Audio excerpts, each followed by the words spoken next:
Deus abençoe os irmãos. Deus abençoe os irmãos conectados através da internet.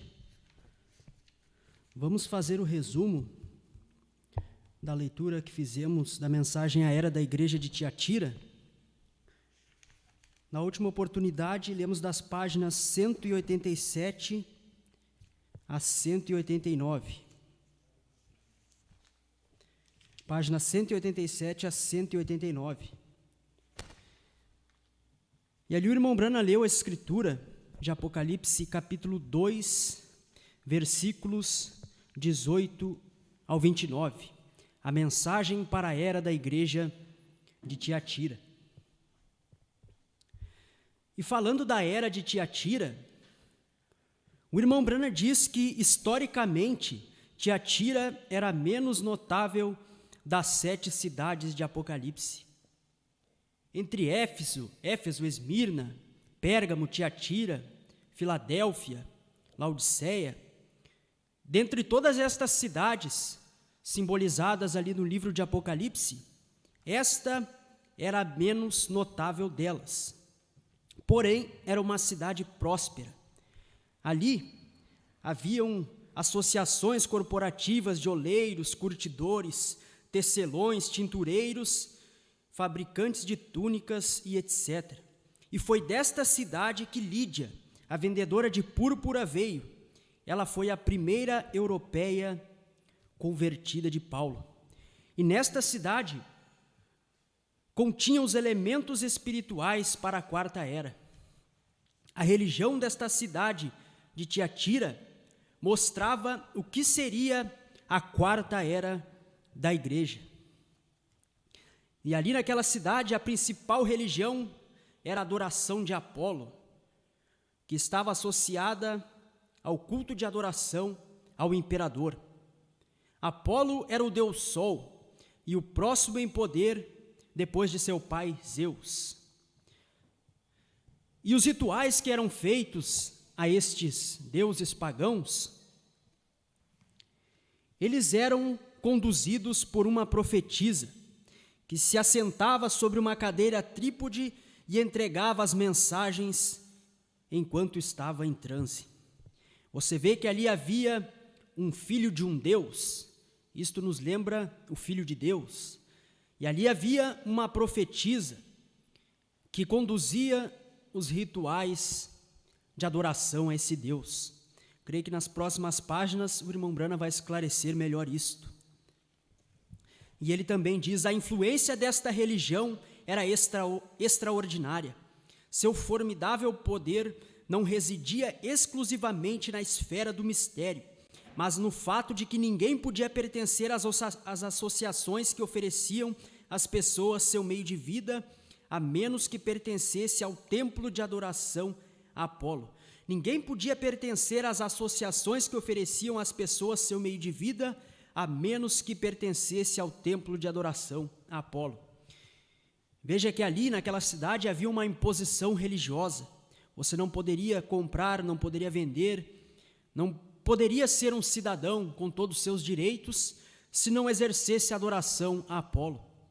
E vemos que este tipo de imposição e de religião que acontecia na cidade de Tiatira simbolizava o que seria a era de Tiatira, que viria alguns anos depois, onde também seria imposta a religião católica sobre o povo, e aqueles que não aderissem a ela não poderiam ter seus direitos, mas não eram negados os seus direitos, eram perseguidos e eram mortos. E o irmão Brana diz que é digno de nota que o próprio nome Tiatira significa a fêmea dominante. O nome Tiatira significa fêmea dominante. E o irmão Brana diz que esta é a maior maldição que pode haver no mundo, uma fêmea dominante. Vamos entrar até em assuntos aqui que não são assuntos mais para um pastor falar, mas como é um resumo, nos obrigamos a entrar. E ele diz: ora, uma fêmea dominante é a maior maldição no mundo.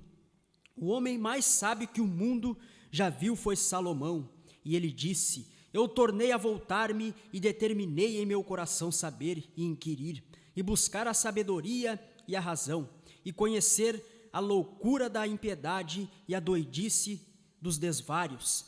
E eu achei uma coisa mais amarga do que a morte, a mulher cujo coração são redes e laços, e cujas mãos são ataduras. Quem for bom diante de Deus, escapará dela, mas o pecador virá a ser preso por ela. Vedes aqui, isto achei, diz o pregador, conferindo uma coisa com a outra para achar a causa que a minha alma ainda busca, mas não achei. Um homem entre 1000 achei eu, mas uma mulher entre todas estas não achei. Assim disse o sábio Salomão, que a pior coisa na vida de um homem é uma má mulher. Também, em 1 Timóteo, capítulo 2, versículo 12, Paulo diz: Não permito, porém, que a mulher ensine, ou que exerça de autoridade sobre o homem. Paulo é bem claro na sua carta a Timóteo, ele diz: não permito que a mulher ensine ou que exerça autoridade sobre o homem. E o irmão Branham diz: de acordo com a Escritura, a mulher deve ser submissa ao varão, o homem. A Bíblia diz que a mulher deve ser submissa ao homem. Ali, Pedro dá várias orientações às famílias cristãs, e ele diz que uma mulher deve ser submissa ao homem, reverenciá-lo, assim como Sara fazia com Abraão a ponto de o chamar de Senhor. Também diz que o homem deveria amar a sua mulher, assim como Cristo amou a igreja. Aqui o irmão Branham diz que a mulher deve ser submissa, mas que ao mesmo tempo ela também não é um capacho, porque assim como há uma orientação para a mulher ser submissa, há também uma para o homem, que ele deve amá-la como seu próprio corpo, amá-la como Cristo amou a igreja. O irmão Branham diz: a mulher que é verdadeiramente feminina, completamente feminina, terá essa índole. Não um capacho, nenhum verdadeiro varão faz de uma mulher um capacho, porém ela desejará estar sob a autoridade do varão e não governá-lo, porque ele é o cabeça da casa. Se ela quebra essa imagem que Deus lhe fez, ela está pervertida. Qualquer varão que permite a mulher assumir a autoridade também quebrou essa imagem e está pervertido. É por isso que uma mulher não pode usar traje de homem ou cortar seu cabelo. Ela jamais deve usar roupas que pertencem a um varão ou cortar seu cabelo.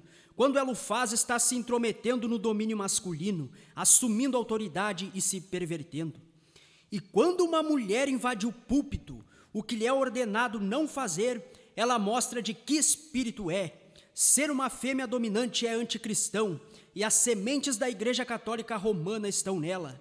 Embora ela possa negar isto tão veementemente, mas quando se trata da palavra, seja Deus verdadeiro e a palavra de todo o homem mentira. Aqui também levamos para o lado ministerial.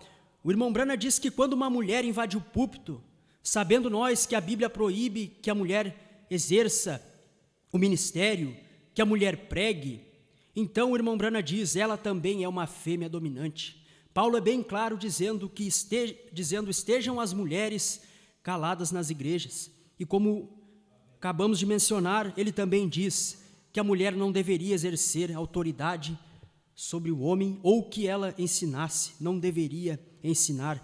E o irmão Branham também diz: na criação física original, Deus fez tudo em pares, mas o homem fez só.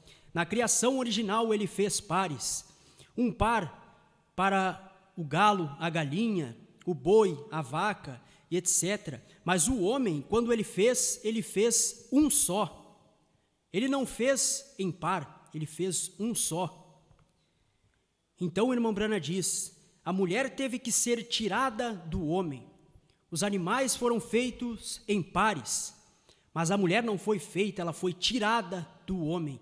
Então ela é um subproduto do homem, ela foi tirada do homem, ela é a imagem do homem, e por isso que ela deve submissão ao homem, respeito e reverência. E o irmão Branham diz: ela é um tipo de todas as coisas vulgares, imundas e abomináveis por um lado, e por outro lado ela é um tipo de todas as coisas limpas e belas, e santas como o receptáculo do Espírito e bênçãos de Deus. Por um lado, ela é chamada prostituta. O irmão Branham está fazendo um paralelo. Como ela pode ser má vista diante dos olhos de Deus e como uma mulher pode ser bem vista diante dos olhos de Deus. E ele diz, ela é um tipo de todas as coisas vulgares, imundas e abomináveis por um lado.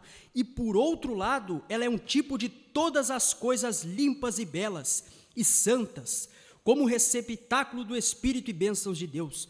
Por um lado, ela é chamada a prostituta que está embriagada com o vinho de suas fornicações. Por outro lado, ela é chamada a noiva de Cristo. Por um lado, ela é chamada a mistério Babilônia, a abominação diante de Deus. E por um outro lado, ela é chamada a Nova Jerusalém, nossa mãe. Por um lado, ela é tão imunda e maligna e infame que é sumariamente lançada no lago de fogo como o único lugar próprio para ela. E por outro lado, ela é exaltada ao céu, compartilhando o próprio trono de Deus, como o único lugar apropriado a uma tal rainha. Sejamos tipos de Cristo e a igreja. Os irmãos podem colocar-se de pé, vamos receber nosso pastor.